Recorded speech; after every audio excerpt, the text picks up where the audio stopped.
పరమాత్మనే నమః. శ్రీ గురుభ్యో నమః.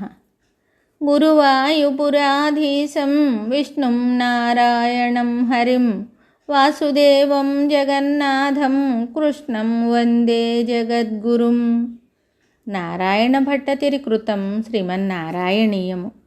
2వ దశకము 10వ శ్లోకము. త్వద్భక్తిస్తు కథారసామృతఝరీ నిర్మజ్జనేన స్వయం సిద్ధ్యంతి విమల ప్రబోధ పదవీమక్లేశతస్తన్వతి. సద్యసిద్ధికరీ జయత్వయి విభో శైవాస్తు మే త్వత్పద ప్రేమ ప్రౌఢిరసార్ధ్రత ధృతతరం వాతాలయాధీశ్వర. ఈ శ్లోకమునకు భావము: గురువాయూరప్ప శ్రీకృష్ణ, నీ సుమధురమైన కథారస ప్రవాహమున మునిగినచో నీ భక్తి అతి సులభముగా లభించును.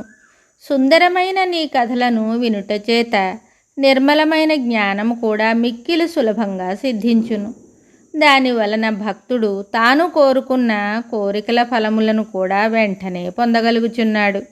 పరమాత్మ, అందువలన నీ పాదభక్తి వలన నా మనస్సు మిక్కిలి శీఘ్రముగా ఆనందామృతమున మునిగి పరవశించునట్లు చేయుము. భగవద్రూప భక్తి మహత్యము అను 2వ దశకము సంపూర్ణము. మరి ఒక శ్లోకంతో మళ్ళీ కలుద్దాం. శుభం.